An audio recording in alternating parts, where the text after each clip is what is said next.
for some football. I don't know about you. Who else could it be but your man Lou? Yeah. Who else could it be but me, your man, Louie T? Welcome to Thursday Night Football Overtime. Steelers, Browns, AFC North family business. You know how the family do it. 29-17 victory for the Browns. They bounced back from a crushing defeat last week when they literally snatched defeat from the jaws of victory against the Browns or the Jets last week, 31-30. And so nice bounce back win for them. I told you guys, I think I told you exactly how this game was going to go. The ground game of the Browns was just going to be too much for the Steelers to handle. This was a team last year that was one of the worst, if not the worst, rush defense in the league. I thought they struggled last week against New England. With the game on the line, the Patriots rammed it down their throats. And I kind of saw the same thing happening today. And that's exactly what happened tonight. Nick Chubb over 100 yards rushing, averaged over 5 yards a pop. Kareem Hunt probably averaged somewhere in that same neighborhood, maybe just slightly under 5 yards a carry. He was right around 50 yards or so for the evening. I thought Amari Cooper was exceptional. Did have the one, pass go off of the back shoulder. It was a fastball. Yeah. Jacoby Brissett, rear back and threw that thing as hard as he possibly could. That had some hot sauce to go on it. And other than that, though, Cooper was outstanding tonight. So you had a 100-yard rusher, 100-yard receiver in Cooper tonight. A complimentary back there in Hunt, and then a quarterback that really managed the hell out of the game tonight. Like, this to me was classic Jacoby Brissett. Not going to kill you, not going to do anything to wow you, but if you give him an opportunity with a run game, you play solid defense, he'll manage the hell out of a ball game, get you into all the right plays, make all the throws that he needs to make. Not going to really, push the envelope per se. Not a lot of deep shots, as you saw tonight. Everything was pretty much underneath, in the intermediate, but nothing really down the field other than that 3rd and 1 when they decided to go play action fake and over the top. But aside from that, they pretty much kept it, I'd like to say maybe 15 yards and in. And he was surgical. David Njoku had a big night. I think he had at least 9 grabs last time I checked. He was outstanding, had the touchdown grab as well to go along with Cooper. And again, Nick Chubb and Kareem Hunt, one of the most dangerous 1-2 punches in the league. That offensive line needs to be given credit too. We always talk about Hunt and Chubb, but we never talk about that offensive line. We need to talk about that group more. They're one of the best. The 49ers get a lot of credit. The Eagles get a ton of credit, and those are some really good offensive lines. But that Browns offensive line, I'd say the Eagles and the Browns probably have the 2 best run-blocking offensive lines in all of football. And you continue to see that week in and week out with this Browns football team. And I told you I'm a part of the Nick Chubb fan club. I'm going to continue to toot his horn, to continue to give him credit, because I don't think I hear his name enough when we start talking about the best backs in all of the National Football League. The guy's just as steady as the day is long. He's not flashy. He scores a touchdown. He tosses the ball back to the official. And that's probably why we don't hear his name more, is because he doesn't do anything to rock the boat. He isn't out here promoting himself. He doesn't have a ton of commercials. He's just out here running a rock and averaging over 5 yards a pop for his career. The dude is just so good. He bounces off of tackles. You see all of that weight that he squats. It pays off on the field. You see it actually transfer over to the football field. There are tackle attempts that he's bouncing off of. His jump cut is so devastating. He drags defenders for yards after contact. He's a dynamo. He's fun to watch running the football. And this Browns team, I saw the schedule. They put it up on the television tonight. They easily should have beaten the Jets last week. They could be 3-0 right now. And you look at the schedule, and I can't remember exactly who the teams were, but I know I saw Atlanta up there. At the back end of it, I think I saw Baltimore and Cincinnati. But in between those 2 games, I think I might have seen a New England or something in there. Like, there's some winnable games on the schedule for the Browns, man. If they can just take care of business, they could easily hit that 6-win plateau by the time Watson is able to come off of suspension. Now, I've already said when he comes back, it's not going to be just like he picks right up where he left off, 2 full seasons ago when he was a Houston Texan, the last time he really played meaningful football. So you may actually be taking a step back with Deshaun Watson, getting in the lineup, especially if Jacoby Brissett is playing well. That there may be a decision there to make. There probably isn't a decision to make. Once he's eligible, they're going to play him, but I don't know. That's down the road. That's not something we need to really entertain right now. There's still, 8 weeks of football for the Browns until something has to be, a decision has to be made as to where they're going to be. But I can just tell you this. With the way they run the football, they got a solid defense. Kevin Stefanski, I thought he got a little cute tonight. Like, there was a guy with the shirt that said, "Just run the ball, Kevin."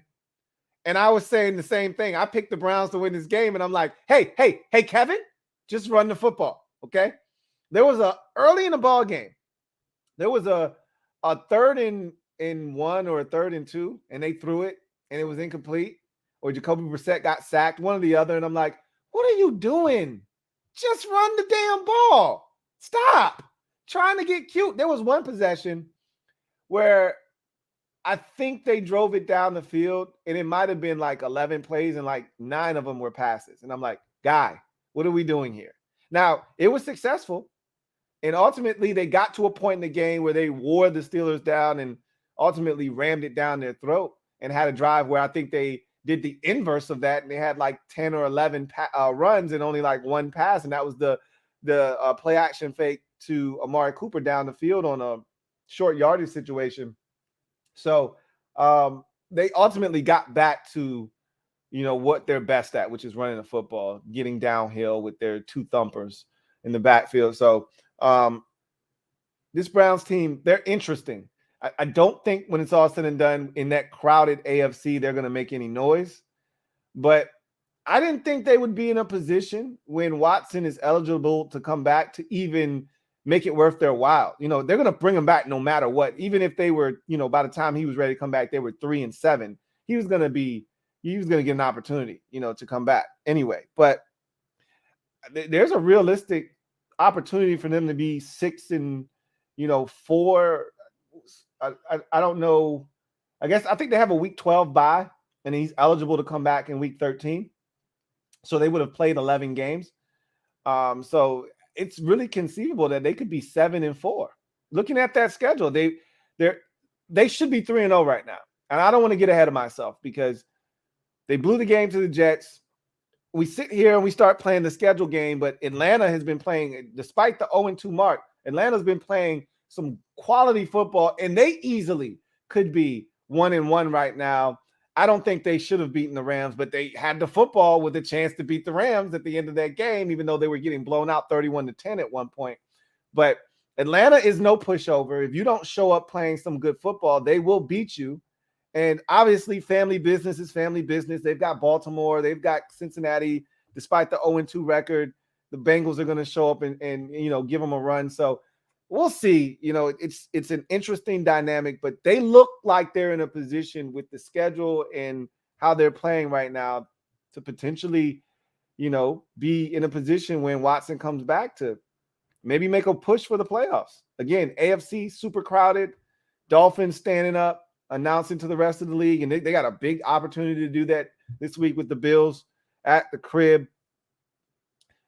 But, you look around, maybe, with Denver's struggles and them not being as good, somebody's got to take their place because the assumption was, hey, Denver's going to be in the mix. Maybe Denver's not in the mix. We'll see. A lot of football left, but the Browns took care of business tonight. They needed to. This was a Steelers team that I talked about, offensively challenged, not going to score a ton of points. Defensively, they're good against the pass, solid against the pass, but they're not good against the run.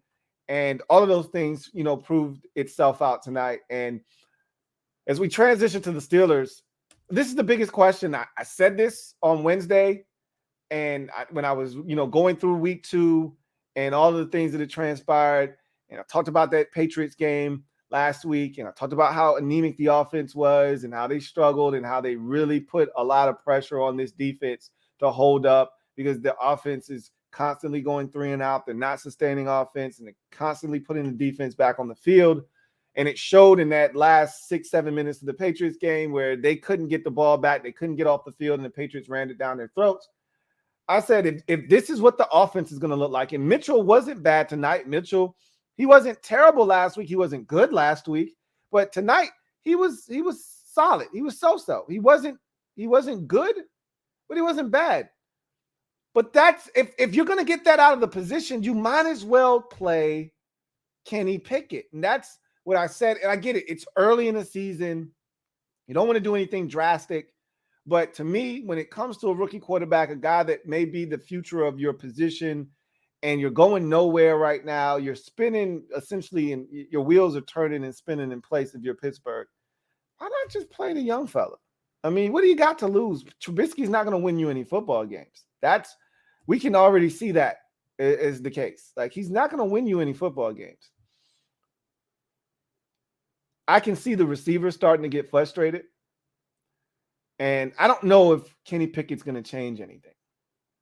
But I can tell you this, he's not going to get better by just sitting on the sidelines and taking mental reps. At some point, and it'd be one thing, you know, everybody likes to go to the Patrick Mahomes model. Hey, Mahomes sat behind Alex Smith. Well, he sat behind Alex Smith. And I don't have a problem if your quarterback is sitting behind Aaron Rodgers, or your quarterback sitting behind Brett Favre, or your quarterback sitting behind John Kitna. And even that's to a lesser degree, but Kitna's on the same level as Alex Smith. I don't mind, because these are the quarterbacks that have sat behind starters for an entire season or two and been better off because of it. In Carson Palmer's case, in Patrick Mahomes' case, in Aaron Rodgers' case, right? We've seen this movie before, but these are veteran quarterbacks that have earned the right to continue to play football. This is Mitchell Trubisky we're talking about here, okay? You can get Mitchell the hell out of there. Nobody will bat an eye, and let the Kenny Pickett era in Pittsburgh begin. So if this were Ben Roethlisberger, totally different story. He's got to sit down and wait. Let Roethlisberger handle the duties until he's done. But there's no Ben Roethlisberger here. There's no veteran quarterback here with the ability to rally the troops, to get guys to play hard for him. If even a guy like Joe Flacco were the starter in Pittsburgh right now, I'd say no, leave Joe in there. Joe will give you a shot. Kenny can sit and wait until this thing is out of reach, and then you can put him in there. But we're talking about Mitchell Trubisky here. And so at some point, if you're Mike Tomlin, you got a decision to make. I think it's clear. Start the Kenny Pickett era in Pittsburgh. Now, I saw the schedule, and it's brutal. So that might factor into the decision-making process as to when to pull the plug on Mitchell Trubisky. You don't want to throw Kenny Pickett to the wolves. I saw some toughies on that schedule. As a matter of fact, I'm going to pull up the schedule real quick and see what exactly they are facing here, you know, moving forward. Let's see. I'll pinpoint where I would pull the trigger on I'll pinpoint where I would pull the trigger. So you got the Jets next. And that's at home. That'd be a great first start for them, right?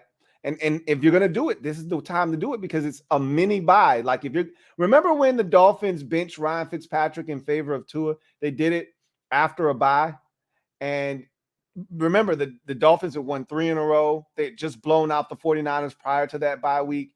And Ryan Fitzpatrick was crushed. He felt like he was playing some of the best football of his career. He thought that was his team as a veteran. He thought he was going to have an opportunity to lead them. And they decided to go to Tua, and they did it during the bye week.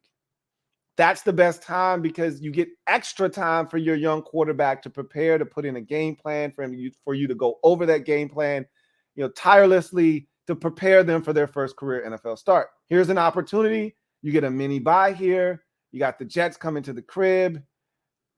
this is to me a nice opportunity. But here's the dilemma if you decide to start Kenny Pickett. And at some point, you have to pull the training wheels off. I get it.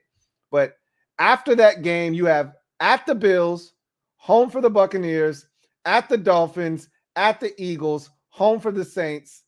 That's brutal. And so you kind of like, whoa, I don't want to throw this young kid to the wolves.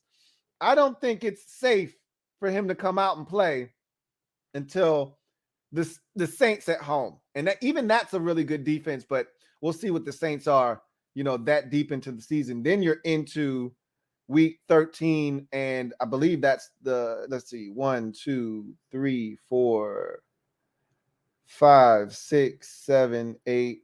You're into week 9, 10 at that point, week 10 in November.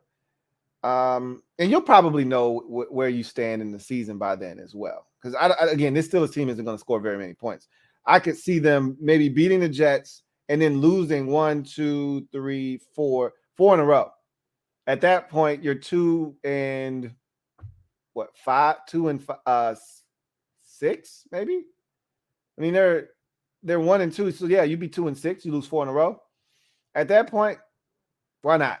I think against the Saints, coming off a bye week, so that makes sense. That's kind of the narrative that in the picture that I just painted of when it's best to start your rookie quarterback. You'll be coming off a bye week after the Eagles loss, more likely than not, in Philadelphia. You got a bye week, and then you come off the bye and you host the Saints. I think that's when Kenny Pickett gets his first career NFL start. But, I mean, if I were Tomlin, I'd be considering doing it right now. Honestly, you got the Jets at the house. What better time than the present to start your rookie quarterback to see if you can't get a win under his belt? But again, you'd be essentially throwing him to the wolves, because after that win, he'd be cheesing. And then the next week it's at Buffalo, and then it's home for Tampa, and then it's at Miami, and then it's home at Philadelphia. And it could get brutal quick on his noodle. And you don't really want to set him up for failure like that. So let Mitch take all those L's. Let Mitch take a beating.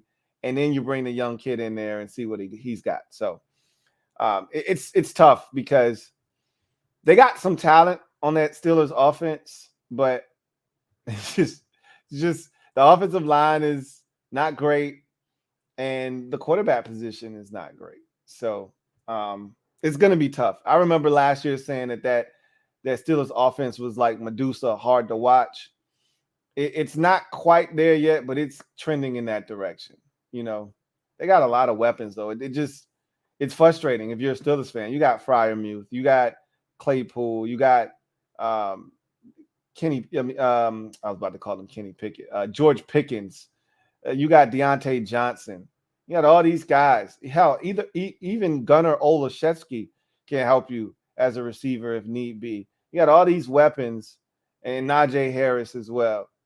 And you can't do anything offensively. That's got to be frustrating. How about the catch by George Pickens tonight? That was Odell Beckham Jr.-esque, if I may say so myself. I mean, that was a thing of beauty. It wasn't better than Beckham's, because Beckham went all the way over his head and caught it with 3 fingers. But he went sideways with his and pretty much corralled it. It was gorgeous, man. That was freaky. But we know George Pickens can make those types of catches. He did it at Georgia too. How about Najee Harris running over John Johnson for that touchdown? that was Adrian Peterson-esque. Remember when Adrian Peterson was a member of the Minnesota Vikings? He's running down the sidelines. And as a matter of fact, it was in that same stadium against the Cleveland Browns, no less. He's running down the sidelines. One of the Browns defenders decides he wants to come over and interrupt Adrian Peterson on his touchdown jaunt down the sidelines. And Adrian Peterson, not too thrilled by this development, decides to, completely stop, hip toss the defender into the Gatorade, cooler, and then proceed to get back to top speed in like 2 steps and scores a touchdown. And it wasn't quite that, but it was very disrespectful. Like, get your ass out of the way. That was one of the highlights, the few that the Steelers had in the football game. A lot of people will be talking about the catch. I'm pretty sure Tomlin much rather be talking about a victory tonight. So good win for the Browns. You took care of business at home against a team that is struggling to put up points. And the worst thing you could do against a team that's struggling is to be the team that they get right on. So you kept them struggling. The Steelers barely pieced together 23 points in their win over Cincinnati last week against the Patriots. They only strung together, I think 14 was the number in that game, lost that game 17-14. Tonight they score 14 again. You're not going to win very many games scoring, 14 points. That's just how it works in this league. You got to score to be able to give yourself a chance to win. And the Steelers simply can't do that right now. Offensively, they're just not good enough. So something's got to give. And Tomlin is a loyal guy, maybe even to a fault. So I can't see him, pulling the plug on Trubisky this early. Like I said, I would have been considering it. The Jets seem like a very, very worthy opponent to put him in for his very first game. But again, it's what lies thereafter that makes me think that that's probably not the smartest thing to do. So that defense with Pittsburgh, it's solid, but for the life of me, and maybe it's the linebackers, maybe it's the safeties, I can't figure out why they can't stop the run better with Cam Hayward and some of the guys that they have up front. I just don't know why they can't stop the run, but I didn't know they had Larry Ogunjobi. He had a nice sack early in the game. I'm thinking to myself, damn, he was out there. There's some guys that were available, man. Could have helped some teams. Really love me some Larry Ogunjobi. Man, he can get after the quarterback. Anyway, nice win for the Browns, 29. I know some people that had some money on this game that played the money line or anything like that, played over-under. I don't know what the over-under was in this game. Maybe it was 40. If it was 40 and you bet the under and you were at a push, and then that stupid-ass lateral, game was going on, and they recover, and nothing ever good happens with these laterals. The only thing that could ever happen is what happened tonight, which is the defense ultimately scores a touchdown. Man, I know there were probably some people pissed off because I can't imagine the over-under on this thing being any more than like 42, 43 points. And obviously this pushed it over the total. And for those of you who bet under or you were in a position to push, that is brutal. Absolutely brutal. But anyway, I digress. Let's get to the comment section, see what you guys have to say. LT, thank you for the super chat. Greatly appreciate you. My guy, LT, writes, LB said, set up the pre-rivalry game roundtable ASAP, Lou. We could. I'm gonna set up one. I wanted to do it closer to like the third of the season. I wanted to break it up into like thirds. So like around week 6 or so, then again around week 12, and then wrapping up the season, towards the end, something along those lines is what I was thinking. But we'll see. Obviously the division is getting really interesting. All the teams in the division are playing one another this week. I kind of want to see what's real and what's not real. Give Dak an opportunity to get back, see what the Cowboys are when he comes back. Give the Giants a chance to show us if they're serious or not. And then, see if the Eagles continue to play hot football, see if Washington continues to hang in there, kind of see what we're dealing with before we jump into it. It's so early in the season. We still don't know anything yet about most of the teams in the league. There are only a handful of teams that hey, they're really good or they're really bad. Everybody's kind of stuck in the middle for the most part. There are only 1 or 2 teams that you feel like, hey, they're pretty dominant. They're pretty damn good. Really, I've only seen one team that I felt that way about so far, and that's Buffalo. Everybody else, even Miami's 2-0, all these 2-0 teams, I'm not blown away by the Chiefs. The Dolphins were getting their asses handed to them. That's a great comeback, but they still have to acknowledge they were down 28-7. They were down 35-14 before they rallied back and won the football game. Showed a ton of resilience. show the explosiveness that they have and how they can score in the blink of an eye, but they also were getting their asses kicked. So even the 2-0 teams haven't really settled in and showed who they are. The 0-2 teams, you can't count them out. I don't think Indy's going to be all that great. I don't think Tennessee's going to be all that great, but they play in a terrible division.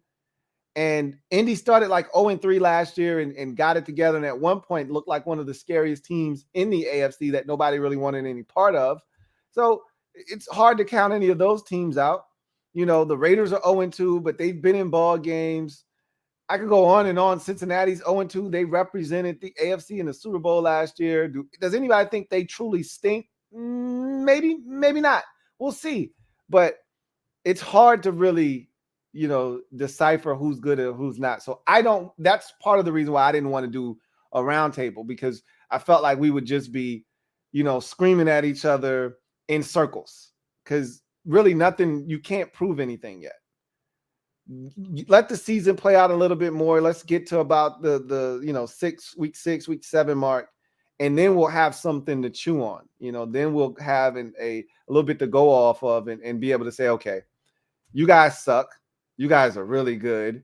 And, these two teams right here, they're hanging around, but no one's afraid of those teams, right? Like something along those lines. We'll see. Anyway, the Phillies Ace 34. Thank you for the super chat. Greatly appreciate you. Thank you for being a member of the MOBB, who writes, Louie, what's up, my friend? Can't wait till Sunday. Fly, Eagles, fly. It's going to be a battle. It's family business, but I know you'll have a little worry in your voice. I'm not worried at all. We got nothing to lose. We win the game. Great. I can say I told you so. And we've got bragging rights until week 10. We lose the game. Everybody thought we were going to lose anyway. It is what it is. And you just move forward, Dallas on to Dallas. So I'm not tripping. Like, it's a lot of football left to be played, man. And so I knew this going into the season about my team, that it was going to take a little while for the offense to get where they wanted to go, because we hadn't played the 5 guys on the offensive line that we knew were going to start. And now that same group isn't even on the field anymore. We just lost our center more likely than not for the entire season. So we knew that they were going to have to mesh and gel up front. Solid in week 1, took a step back in week 2. Hopefully they've got their act together in week 3. We knew the defense was going to be a liability. You're getting one of your big pieces back in Cam Curl this week, so that's good news. And so, we're just going to continue to go. We didn't expect the Brian Robinson situation to happen. That pushes you back a little bit. But all in all, feel good about, where they are, how they're continuing to develop. Want to see the defense is – a lot of people don't want to hear this and they don't believe this to be the case, but the defense is actually better than it was last season. It is. Now we just need them to stop giving up big plays. I'd much rather be in the position that the defense is in right now, which is, 3 or 4 plays a game that are killing you, that you're like, hey, we can't give that up, versus, hey, we can't get off the field on third downs. They went 14 of 18 on third downs. We couldn't get the defense off the field. Hence, the offense, which we think is the best part of our team, didn't have the football. We didn't have a chance. That is, to me, with the offense that we have now, especially last year, the offense was, hit or miss. You weren't really missing anything. If the offense didn't have a chance, you're like, that sucks. Offense never really had the ball, but what were they going to do with it anyway? This year, you're like, no. Give the offense the damn ball, because we know they can score it. So if the opposition is killing us on third downs, that's problematic. That's not the problem we're having this year. So I like where we're at. And, I don't have any worry. I don't have a care in the world. I'm in a win. To me, I'm in a win-win situation. Win the game, cool. Lose the game, all right, you got us. We'll see you again in week 10 on to Dallas. Nobody thought we were going to win anyway. Of course, there'll be 1,000,001 Eagles fans talking trash. I'm used to that. That shit rolls right off my back. I'm not bothered at all, okay? So, what are you going to do? I talked so much trash last year, and my team got destroyed at the tail end of the season. And I'm still talking shit. You think I'm going to stop because of one game? Yeah, right. If it warrants me talking trash. If we suck, I'm not going to be talking trash. I'm not one of those fans. Then no matter what, I'm going to be talking, hyping my squad up. If we're garbage, I'm going to tell you we're trash and I expect to lose. That's not how I feel about my team. So there will be no worry in my voice come Sunday. Only anxiousness to get the game started and excitement, because I really feel like we're going to win the football game. So we'll see. Should be fun. The Phillies ace 34. Thank you for the super chat. Greatly appreciate you. Double up. Thank you for doubling up. The Phillies ace 34, who writes, who is better, Wentz or Cousins without biasness?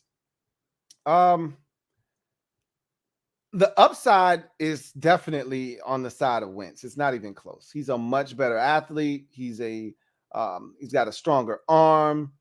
I think that if you're talking consistency, however, Kirk Cousins is the better quarterback. But I'm an upside guy. Consistency is cool in this league, but it can only get you so far. Alex Smith was the model of consistency in his career, but you weren't winning a Super Bowl with Alex Smith. It just wasn't going to happen, which is why the Chiefs drafted Patrick Mahomes, because there was only so much you could do with Alex Smith at quarterback. There's only so much you can do with Kirk Cousins at quarterback. They're not one and the same. I don't want to make it seem as if they're the same type of quarterback. They're not, but they're the consistency that at which they played. You knew exactly what you were getting from Alex Smith week in, week out. I know exactly what I'm getting from Kirk Cousins week in, week out. So I think from a consistency standpoint, yeah, Kirk is better. But I think the upside of Wentz, when he's dialed in, he's way better than Kirk Cousins. So I'd take Carson Wentz just off the strength of that. So we'll see, because Kirk Cousins set a lot of records in Washington that still stand to this day. We'll see if Carson Wentz can approach some of those records, maybe shatter a few of them. He's off to a great start. That touchdown record, Kirk Cousins owns that for the Washington Commanders. Be interesting to see if Wentz gives a run at it. We see the crazy part is all these teams have these quarterbacks that have thrown for 40 touchdowns in the season. We've never had a quarterback throw for 40 touchdowns in our history.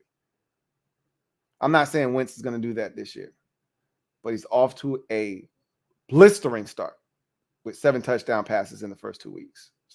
We'll see what happens.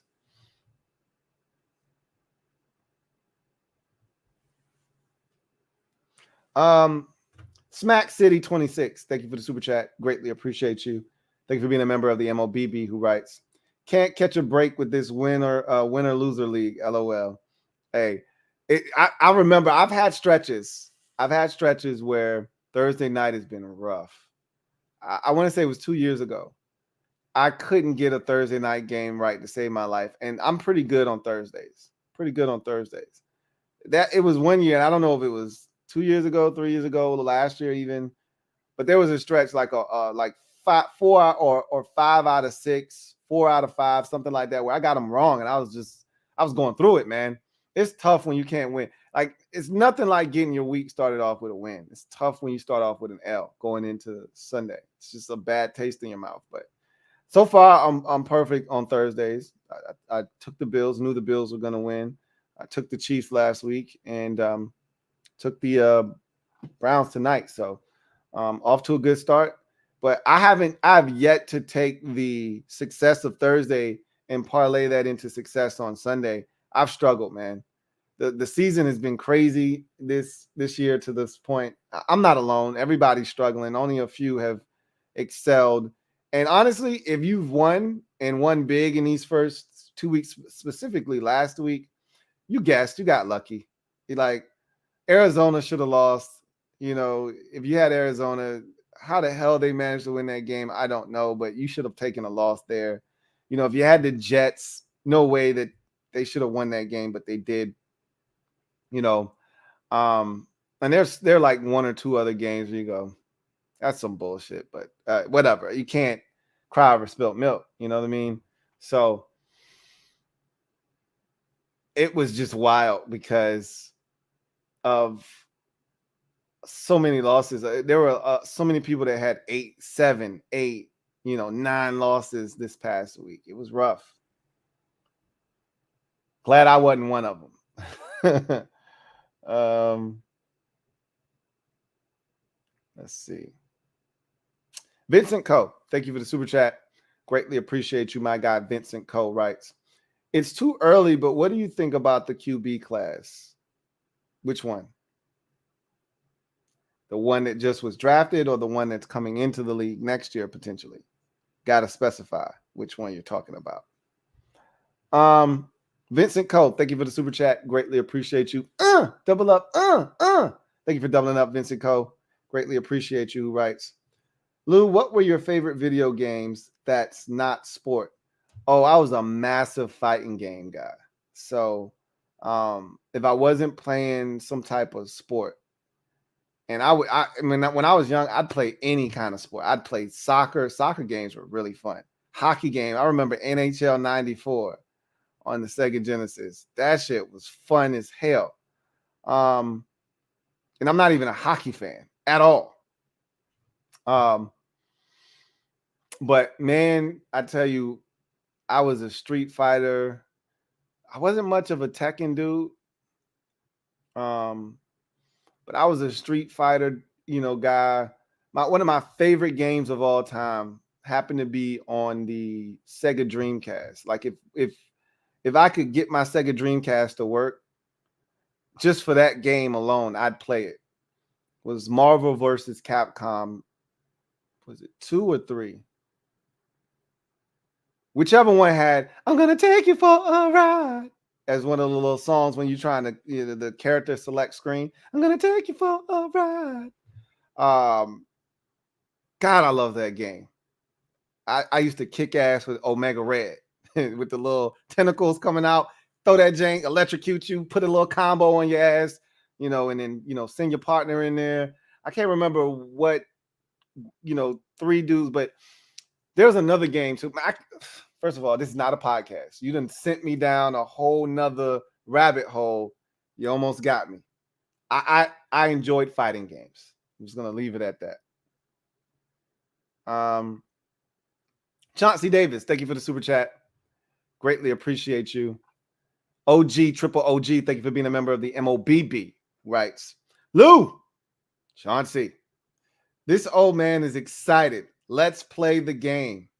I'm excited too, Chauncey. There's so much trash being talked about our Commanders and what they can and can't do and what they're not going to do and how they're going to lose. Okay, well, let's just play the game. That's where I'm at. You see, I'm not talking a lot of trash. That's why I didn't bring Lord Brunson on the channel, because, again, we're talking in circles. This is what I've been waiting for all offseason. Enough talking. Here's the game. Okay? We're going to find out what's really good. So, I'm looking forward to it. I'm excited about it. This is what I've been waiting for all offseason. The Wentz Revenge Tour is finally at its next stop. I couldn't be more elated. Let's get it on, man. I feel like we need to do like the Rams and bring out Michael Buffer and The Rock. No, we don't need to do all of that. Vincent Coe, thank you for the super chat. Greatly appreciate you, my guy. Vincent Coe writes, is Lattimore a top 5 corner? If he's not, he's damn close. Let's see. Who do we consider to be the best of the best at the cornerback position in the league?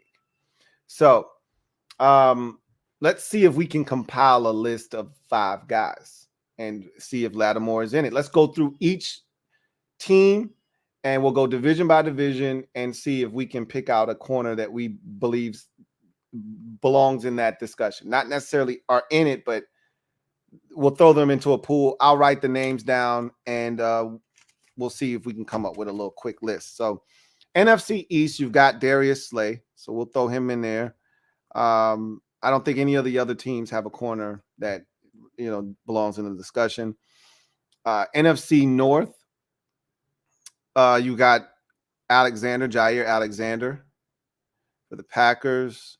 Lions don't have anybody. Vikings don't have anybody. And the Bears don't have anyone. NFC South, nobody on the Buccaneers. Nobody on the I like Carlton Davis a lot, but I don't think he belongs in this discussion. Nobody for the Panthers, nobody for the Falcons, and then Lattimore for the Saints. So we'll put Lattimore's name down. Then you go to the NFC West. Of course, you got Ramsey for the Rams. Nobody for the Cardinals, nobody for the 49ers, and nobody for the Seahawks. So we go to the AFC. Starting the AFC East. I want to put down the Bills corner, Tre'Davious White, but he hasn't played in some time with the injury, so kind of leave him off this list right now. But if he were healthy, he'd probably be in this discussion. The Dolphins have Xavier Howard, so we'll write his name down. No one on the Patriots, no one on the Jets. You go to the AFC South, I don't think there's one in that division. Titans don't have one. The Colts have Stephon Gilmore, but he's past his prime at this point. The Texans, I think Stingley's going to be really good, but he's not there yet. Same thing with the Jets corner, Sauce Gardner. And then you've got, so I said the Titans, I said the Colts, I said and the Jags don't have anyone. So then you go to the AFC North. I mean, you could argue that Marlon Humphrey is in this discussion, but I'm not going to put him up here. Excuse me. Steelers don't have a guy. Browns don't have a guy. Ward, Denzel Ward. And then the Bengals don't have anyone. And then you get to the AFC West. And I like J.C. Jackson. I don't love J.C. Jackson. I don't think he belongs in this discussion. Raiders don't have anybody. I really like Nate Hobbs, but he's not in this discussion. Broncos, Patrick Surtain looks really good, but he's still young. I don't think he belongs in this discussion quite yet. And the Chiefs don't have anyone. So I've got Slay, Alexander, Lattimore, Ramsey, Howard, Ward. So yes, he is a top 5 corner. If this is the list of guys, the best of the best in the league right now, I got 6 names down. He's one of the best 5 in this list. So yeah, I'd say he's a top 5 corner. Probably could have said yes without doing that, but why not do the exercise just so I could be sure? Vincent Cole, thank you for the super chat. Greatly appreciate you, my guy. Vincent Cole writes, I meant this upcoming QB class. Okay, because I was going to say, if you were talking about the guys that were just drafted, they're not even playing. None of them are playing. Did you guys know, and I think I said this on the podcast, maybe I didn't. I meant to. If I didn't, did you know that this is the first year since 2014 that no quarterback started in week 1 to start the season off? No rookie quarterback started in week 1. First time since 2014. I didn't think it had been that long. I thought, we had a season somewhere in there, 2016, 2018. Some one of those drafts. Obviously, 18 wasn't going to be the year. That was the year with all the quarterbacks going in the first round, Jackson and Darnold and all of those guys, Mayfield and all those guys. But I thought there would have been somewhere in there we had a season where no starters, no rookies started week 1, but not since 14. That's crazy. Anyway, let's see. So you've got the Ohio State quarterback. I don't know why I always forget his name. You got the Alabama Heisman Trophy winning quarterback. You got the kid from Florida, Anthony Richardson. Yeah, Bryce Young from Alabama. I know there are some out there that like Will Levis from Kentucky. I'm not the biggest Will Levis fan, but he exists. I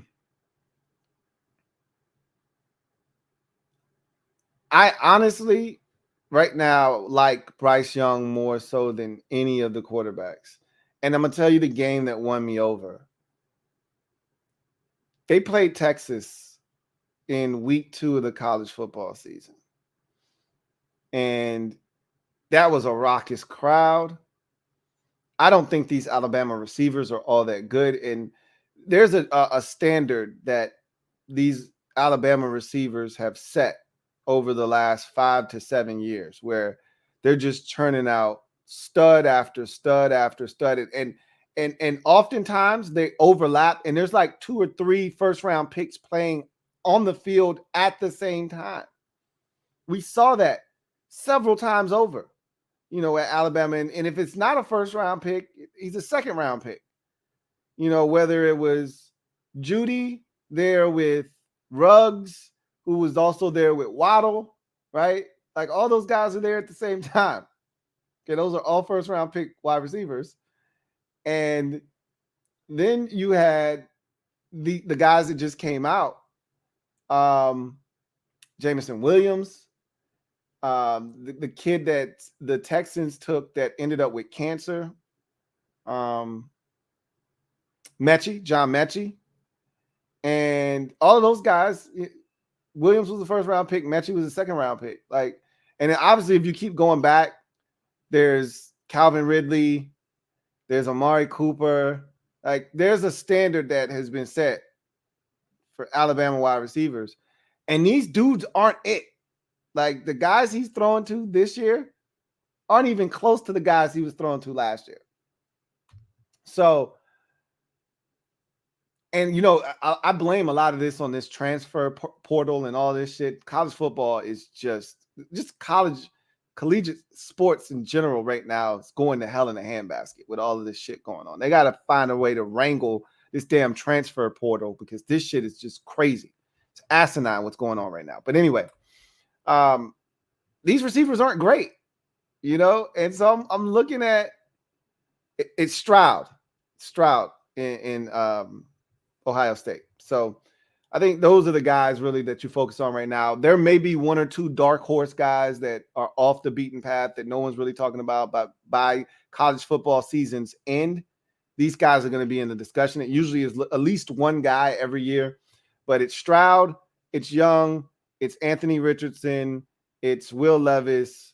Those are the guys that came into the season. Now, again, that list could change drastically, but Bryce Young, he's not big. That's the one knock on him is Bryce Young's probably like 5'10", 5'11". He's not a big dude. We're having the whole Baker Mayfield discussion all over again. One of my biggest pet peeves with Baker Mayfield this year is that he gets a lot of balls batted down. Why? Because he's short. And remember another conversation with Baker Mayfield was his hands. They were super small, this, that, and the third. Kenny Pickett had the same discussion. That's why he wears the glove, because his hands aren't that big, so it helps him grip the ball better. Baker Mayfield has dropped a ton of snaps this year. I don't know if that has anything to do with his hand size. I'm just telling you, ball's been on the ground a lot. He's getting a lot of balls batted down. So that could be a problem for a guy like Bryce Young at the next level. But it doesn't seem like it's a problem at Ohio State or at Alabama. But then again, Baker Mayfield didn't have a real big problem and issue with balls getting batted down when he's at Oklahoma either. So I don't know if that means anything. But that game against Texas, he's on the road, hostile environment, receivers dropping passes. It's not a great offensive day for him and his comrades. They're now trailing in the game. Texas had every opportunity to beat them. Settled for way too many field goals. And the crazy part about it is if Texas didn't have their starting quarterback get injured, they broke his collarbone. And then the guy that came in to back him up sprains his ankle, and he was an athlete, sprains his ankle, and now he can barely move. That's the only reason they won the game. If either one of those guys was healthy, I think Texas wins that football game. But nonetheless, defense did their job, gave them an opportunity to win that game late with a field goal. And what does Bryce Young do? Take them down the field, show poise. Again, this is a crazy hostile environment. You go to Texas, they smell blood. You know, football matters. I don't think football matters more anywhere else than Texas. Football matters there more so than anywhere else in the country. And there's some places where football is king, not like Texas. Okay, so it just hits different in Texas. So when the Longhorns are either good or they feel like they've got a chance, and that's where they're heading, that program is heading now, you know, with Steve Sarkisian running the program, and they just got Arch Manning, who's coming there next year. Like, they feel like they're about to explode. Like, they're going to go back to the Vince Young, Colt McCoy days. They had Alabama's ass on the ropes, but Bryce Young was unflappable in that game. He did not panic. He never wavered. He was just as even keel and as cool as the other side of the pillow. He showed me a lot in that game. Again, I like the kid. We'll see.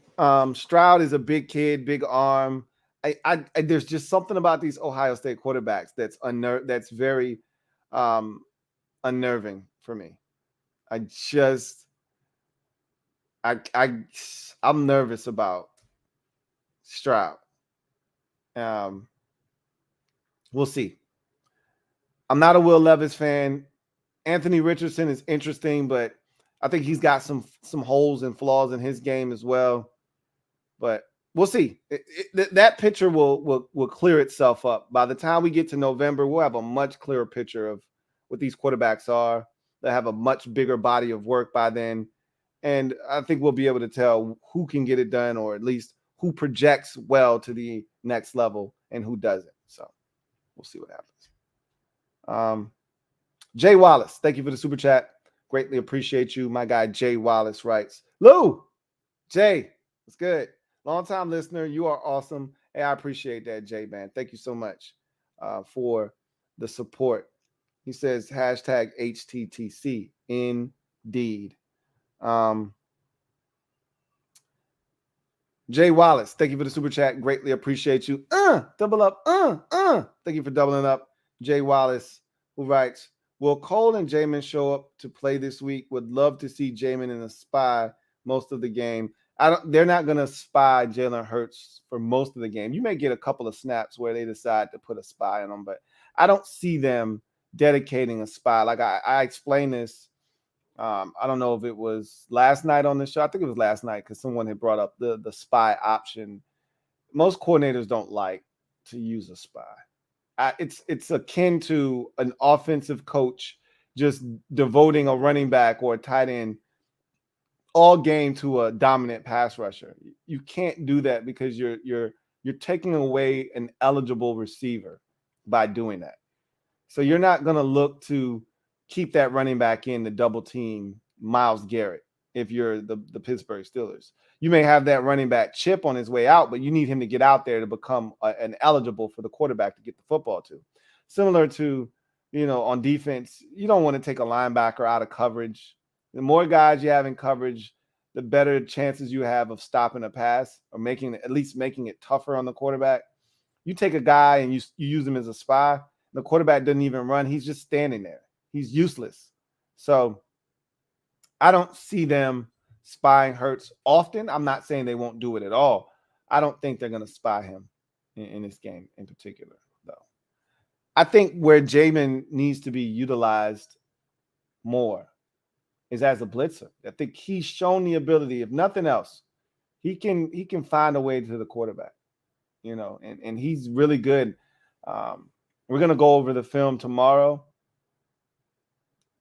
And that first third down against Detroit, I mean, you can't do it any better than Jamin did it on that play.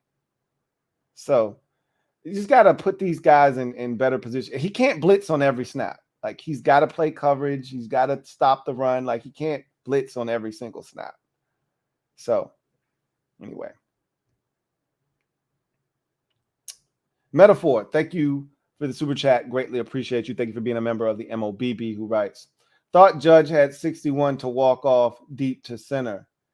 Did he hit it? It sounds like you're saying he almost did. He might have had some WTP. there, but he'll get it eventually. It's still probably like 10 games left in the season. He'll get it. Chauncey Davis, thank you for the super chat. Greatly appreciate you. Double up. Thank you for doubling up. OG, triple OG, who writes, Lou, Chauncey, Cam Sims is our X factor. Adjust Wentz. Cam Sims got 3 targets, I think, on Sunday, and none of them were even close. And I could see Sims was like, come on, man, give me a chance. Give me a chance, man. Let me at least have an opportunity to attack the football. You're not even giving me a shot. These things are like 4 yards out of bounds. So if I'm not mistaken, Cam Sims doesn't even have a catch this season. I know he didn't have a catch last week against Detroit. I'm pretty sure he didn't catch a ball against Jacksonville either. He was targeted in that game. I don't think he had a catch. So right now, he's 0 for, in the first 2 games. And again, it's going to be tough for Cam Sims because of the weapons that we have. If those guys remain, on the field, it's going to be tough to get Cam Sims opportunities, especially if we start working in a Cole Turner, someone like that at tight end. It's going to be tough, man. It's a lot of playmakers out there. You know that. So we'll see. Vincent Coe, thank you for the super chat. Greatly appreciate you, my guy. Vincent Coe writes, why do you think DJU from Clemson not doing good?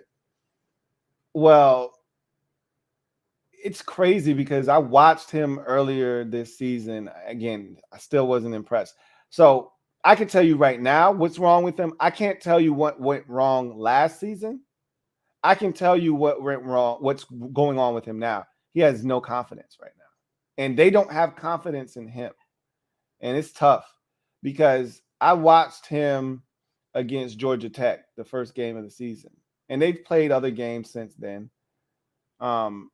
But everything was short and underneath. They didn't want to push the football down the field. They don't trust him, And so it's crazy because the guy that I saw and they played, his first career start came against Notre Dame. If you recall that year, Trevor Lawrence had COVID. And we had a big game against, and I was like, we're going to lose. We never win those types of games, which is why I said what I said when we were playing Ohio State earlier this season. Like, we don't win those games because we don't have good enough athletes. But in that particular game, we still had Ian Book at quarterback, and we had a lot of veteran players, Jeremiah Owusu-Koramoah. All of those dudes were still there. So it was a squad. Like, that was the team that went to the playoffs and played Alabama. And honestly, I think our defense that year was the best in the nation.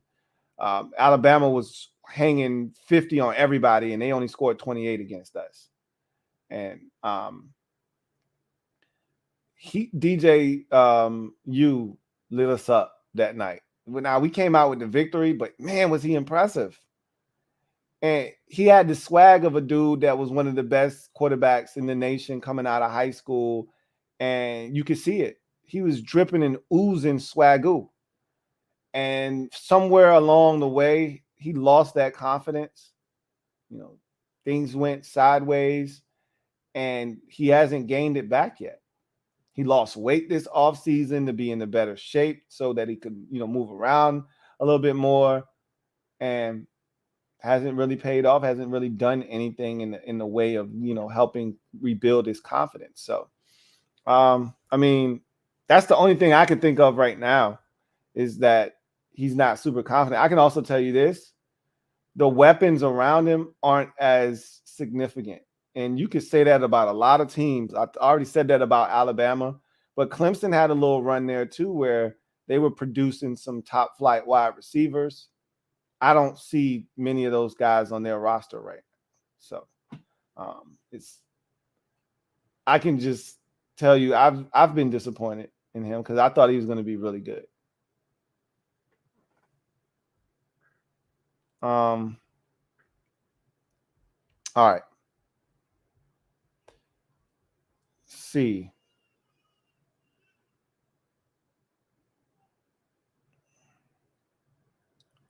what Ree talking about. Ree says, NFL officiating is nuts this year. These referees couldn't see an elephant in a phone booth. I can tell you this. Washington's game this past week was officiated beautifully. There may have been 3 penalties total in the game called. Like, I forgot there were even officials on the field. They just let the boys play. There were a couple of plays where I was like, oh, they're gonna throw the flag. They didn't throw shit. They was like, hey, if y'all ain't tripping, we ain't tripping. Don't jump off sides, don't false start, and we ain't gonna throw the flag. I think all of the flags were for either false start or holding or something like egregious. They didn't throw it for pass interference. There was no roughing the passer. There were a couple of plays where we hit Jared Goff low. Somebody else smacked him upside his head. They staring right at him. Hey, Jared, you good? All right, man. Rub some dirt on it. Get up. You good? They weren't throwing. I loved it. So it just depends on what crew you get, honestly.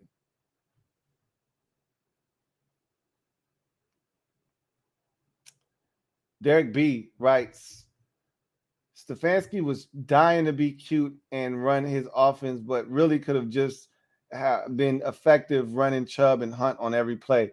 I sort of said something similar.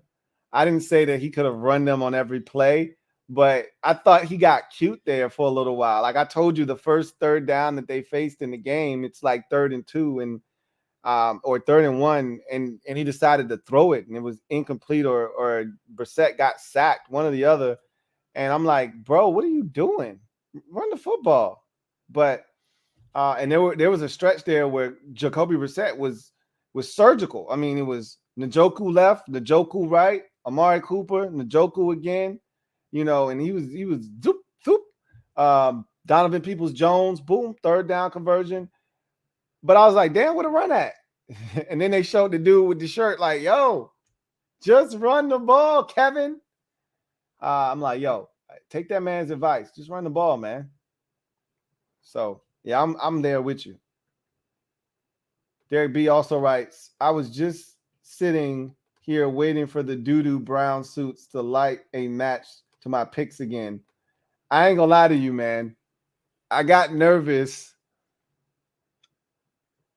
when they settled for that field goal to make it 16-14, couldn't get in the end zone. They had to kick a field goal there. I was like, all right, are they going to lose this game 17-16? Then when they got down there again and they had to go for it on 4th down, like, if they don't get this touchdown on 4th down, they may lose this game 17-16. I can see this shit happening. When they scored, I felt good, but I wasn't like 100% confident. So let's talk about that, because I meant to talk about that, because I felt like the Browns tried their hardest to blow this game. Like, they're one of those teams that they don't know how to finish. So it's 23-14, okay? And I'm just going to tell you what I thought they should have done. So first off, it's 23-14. All right, the Steelers are punting the football, or kicking a field goal, rather, excuse me. First of all, how you let them get 2 big-ass chunk plays after they were stagnant offensively for the entire second half is beyond me. But okay, all of a sudden, Pat Freiermuth comes alive, and they're getting chunk plays on you. And they go like 57 yards in 4 plays, and just like that, they're into field goal range. But you stop them, it's 4th down and 6, and you got too many men on the damn field. Are you kidding me? It's 4th and 6. What if it was 4th and 4? You would have just given them a first down. Like, these are the type of mistakes that get you beat. If the situation was different, if you're playing a better team, like, I can tell you right now, if they were playing the Chargers or they were playing the Chiefs, one of these teams that just don't give a F, you get me from 4th and 6, I'm going to kick the field goal because I need 2 scores anyway. So why not get one of them out of the way and prolong the game? But you get one of these teams with a real offense, which the Steelers don't possess, so they're going to kick the field goal. But you get a Chargers, you get a Chiefs, somebody that can score some points. Guess what? Oh, it's 4th and 1 now? I'm going for this shit now. And I'm going to convert this. I'm going to score this touchdown, and I'm going to really make it interesting. Because if I recover this onside kick, all I need is a field goal to beat your ass. What are you doing with 12 men on the field? If you even think it's 12 dudes, call a timeout. What are you doing? You should never find yourself in that position if you're the Browns. But then they kick the field goal. All right. You're up 6 now, 23-17. And they kick an onside kick. And last week, you didn't recover the onside kick. The Jets got the football, came back and beat you. And I'm saying, all right, it's rare that you don't recover an onside kick 2 weeks in a row. So they're going to learn their lesson. I thought Amari Cooper was way too tentative last week. He had a chance to attack the football, and he made a business decision. Like, this guy's running at me pretty fast. He looks like he really wants it. I'm going to let him have it. I really don't want the smoke. So he took the blame for not, going after the football aggressively. And so I was like, if they kick it to him again, he's going to go get it. Well, he kicked it the other way, and the guy dives and misses the ball completely. Like, wait a minute, what am I watching here? And I see, George Pickens at the bottom of the screen with a chance to get the football. I'm like, oh my God, they're going to recover this. Now, I didn't know at the time he was offsides and he left early, but I'm like, oh my God, like, you guys are seriously going to do this again? Luckily enough, the thing went out of bounds, and it was their football. But then we weren't done yet, okay? You got still have a timeout, so you can't just run out the clock with 3 knees. You actually have to get a first down, or you're going to have to kick it back to the Steelers, which I don't want them to do. So they get to 4th and 1, right? Like, initially, he was given the first down, the game's over, and then they go, and this is one of the longest challenges I've seen in quite some time. Not the longest ever, but it was pretty significant amount of time that they took to figure out, because there were a lot of things at work here. So where do we spot the football? Is he short? Then the time became a factor. Got to put time back on the clock. Now we got to run time off the clock because it's a 10-second runoff. Anytime they go to the booth inside of, the final 2 minutes, yada, yada, yada. So with the running clock. So all these things had to be adjusted. They took forever. They come back out and they say, hey, you're short. And I'm thinking Jacoby Brissett is like 10 of 10 tonight on quarterback sneaks. You're literally 8 inches away from ending this game. Why are we punting again? Because the only thing I'm thinking about right now is if you turn this ball over on downs, there would have been maybe 12 seconds left. They would have been at their own 35-yard line. They have no timeouts, okay? Even if they got a 15-yard gain and there was 4 seconds left, okay, Hail Mary time. Cool, whatever. But the only thing I'm thinking that will beat you here is if you get your punt blocked. And if I'm the Steelers, I'm sending the kitchen sink at you. I don't even need to put a return man back there because that's irrelevant at this point. I'm coming after your kicker and I'm trying to block the kick. And I don't care if we rough the kicker, we run into the kicker, because if he gets this thing off, we lose. We're not going to score from 80 yards out. We're not going to score. And he ended up kicking a beautiful kick out at the 4-yard line. We're not scoring from 96 yards away. So I'm coming after your kicker. The only thing that could lose you the game is if you punt this thing and it gets blocked. Why would you even do that? Just quarterback sneak the ball. Whether you get it or not, doesn't really matter. But it all worked out in their favor. He punted the ball. It didn't get blocked. He downed it. It went out of bounds at the 4.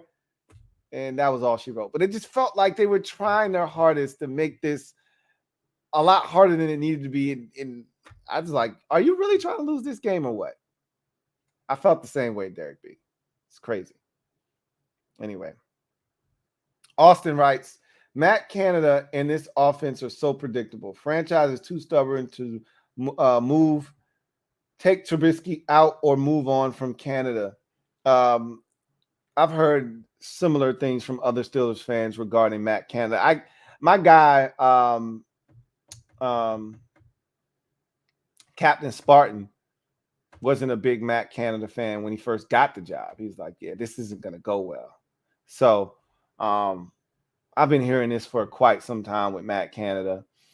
And I already said that Mike Tomlin is loyal to a fault. So he's not going to move on from Trubisky just yet. Now, his loyalty doesn't run as deep as it does with guys that have won for him in the past, and that he's gone to war with 50, 60 times, over the years. That's not the case with Mitchell Trubisky. So there may not be as much loyalty there, but he is a veteran player. And so I think he's going to ride with him for a little while longer than I probably would have. But again, it may be in the best interest of the Steelers to not throw Kenny Pickett out there with the schedule being what it is. We've already gone through that exercise tonight, but we'll see what they decide to do.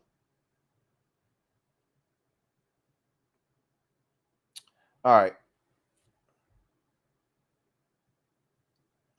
I think we've hit the 110 mark, so I think we can get out of here now.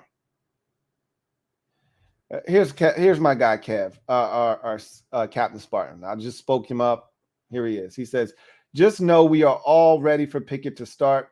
Matt Canada and his college offense to get fired. Devin Bush gone. Then we'll find someone else to blame for everything. See, there you have it. My guy, Captain Spartan, told me about Matt Canada a long time ago, and he was like, we need to get him out of here.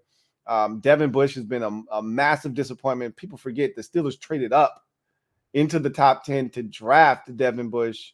They did not pick up his fifth-year option. This is it for him. He did have a nice tackle by the goal line tonight, but thought I saw him limping late in the ball game. Anyway, Matt Canada, this has been a complaint for a while. Mike Tomlin's a very loyal guy. I don't know if they'll do – at some point, something has to give, Last year, the offense was terrible. This year, the offense is terrible. At what point – this isn't a talent issue either. I've talked about this already tonight. The Steelers have talent. The Steelers have Pat Freiermuth. The Steelers have Chase Claypool. The Steelers have Deontay Johnson. The Steelers have George Pickens. The Steelers have weapons. The Steelers have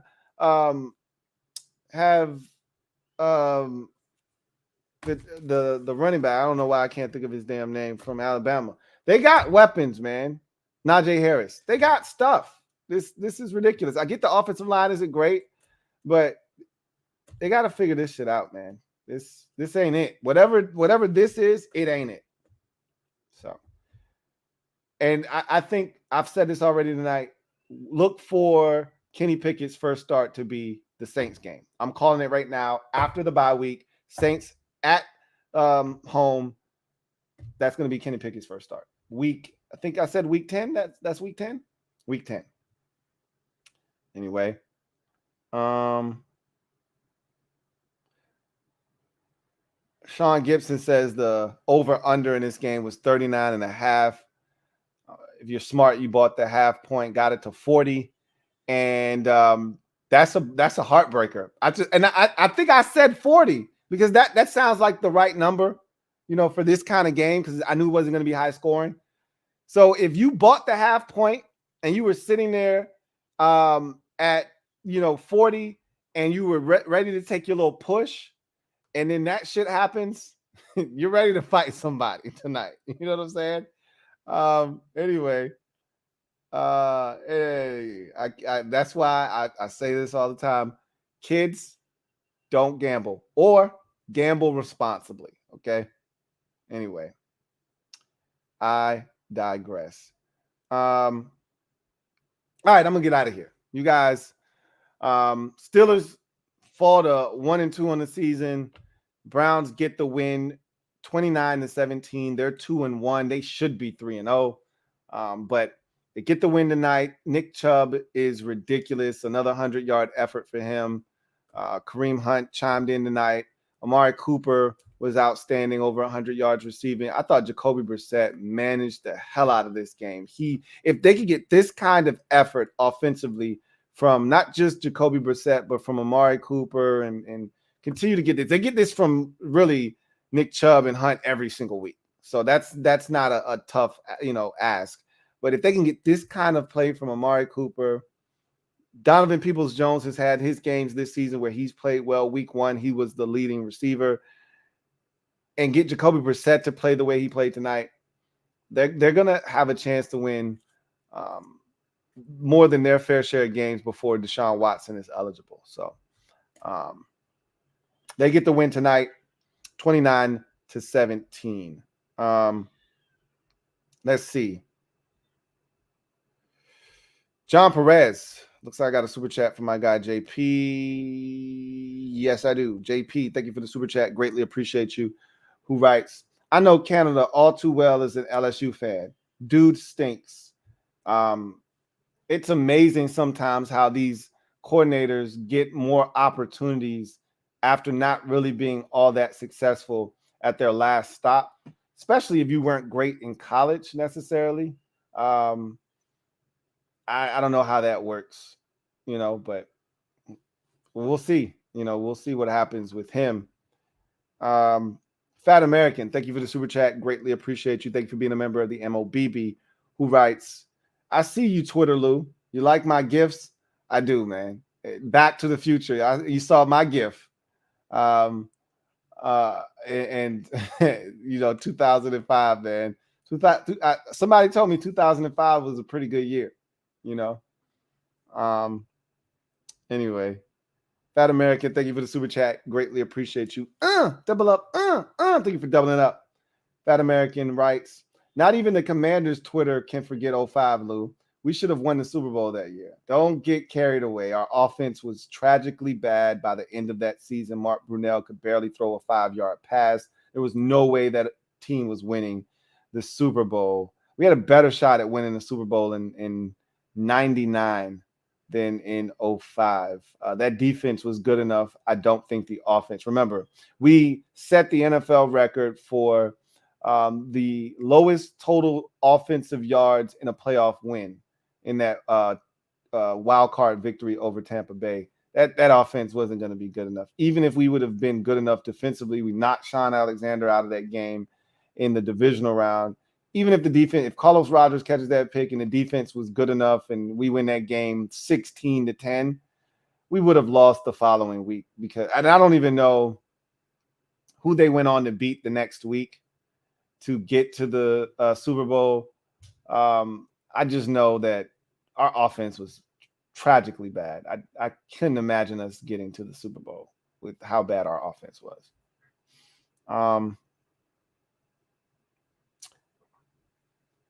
Abel Ambrosio, thank you for the super chat. Greatly appreciate you. Thank you for being a member of the MOBB, who writes, are you going to give us your picks tomorrow? That's the hope, is that I have enough time. I don't run out of time.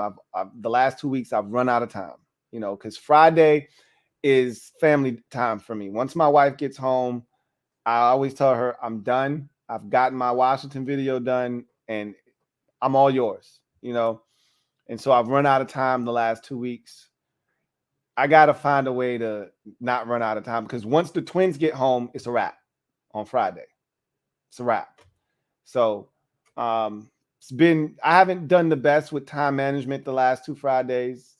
The time has kind of snuck up on me. I've been busy doing a whole bunch of things. I got to find a way to get this podcast out. So still kind of, ironing out some of the particulars, but yeah, I'm looking to give you guys my picks for sure. Because I haven't done well, and I think the reason I haven't done well is because I haven't given you guys my picks. So I think I need to find a way to get it done. Anyway, Fat American, thank you for the super chat. Greatly appreciate you. My guy, Fat American, writes, bruh, we would have won the Super Bowl in 2005. The Seahawks went that year, right? Man, we were close to beating them. Yeah, the Seahawks went, but just because we almost beat the Seahawks, styles make fights. All right. Just because we beat the Seahawks doesn't mean we would have beaten the next team. I don't recall who they beat to get to the Super Bowl in 05. Okay. I don't know what team they had to defeat to get to the Super Bowl, but I'm just going to go out on a limb and say whatever team that was would have been able to beat us off the strength of our offense being as bad as it was. Okay. Mark Brunell couldn't throw the football by the time we got to the end of that season. And even if he could throw the football, it was David Patton and Taylor Jacobs that he would have been throwing the football to. Like it wasn't. We had no offensive skill players other than Cooley and Clinton Portis. Like the receiver position was as bad as it gets. The fact that we even made it to the playoffs with what we were putting on the field offensively was amazing. It was amazing. So anyway, I digress. Fat American, thank you for the super chat. Once again, greatly appreciate you. I got Fat American writes, all right, I'll leave it on that note. Have a good night. Likewise. Anyway, you guys enjoy the rest of your evening. Hopefully, I will see you for a podcast episode tomorrow. If not, I got some film that I'm going to break down tomorrow. I got a new format that I'm going to try to debut. So bear with me on that. Don't know how it's going to go, but I think that's how I'm going to do it moving forward. So keep your eyes peeled for that. But in the meantime, you guys take care. God bless. And of course, good night.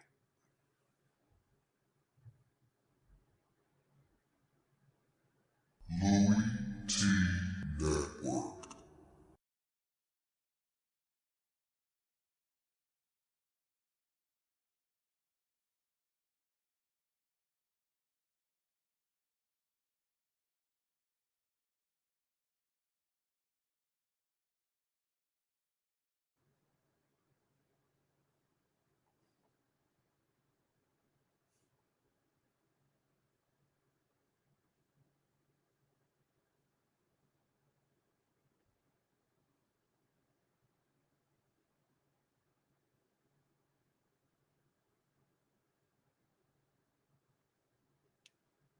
I saw I had a couple super chats left on my way out.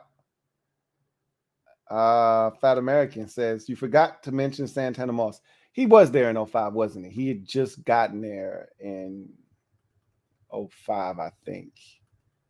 They had traded for him that offseason with Lavernius Cole. So, yeah, he would have been there. And Joe Rockhead J, thank you for the super chat. Greatly appreciate you. Joe Rockhead J, thank you for being a member of the MOBB rights. And after it's all said and done, Jamin was joking. Was he really? Maybe he was. Maybe he wasn't. I don't care. I'm not even tripping off of that. I told you when I initially saw the post and people were bringing it to my doorstep, I said, this doesn't seem like a Jamin Davis thing. Coming from his background and what his parents probably stand for, I doubt that he's going to be challenging authority that way.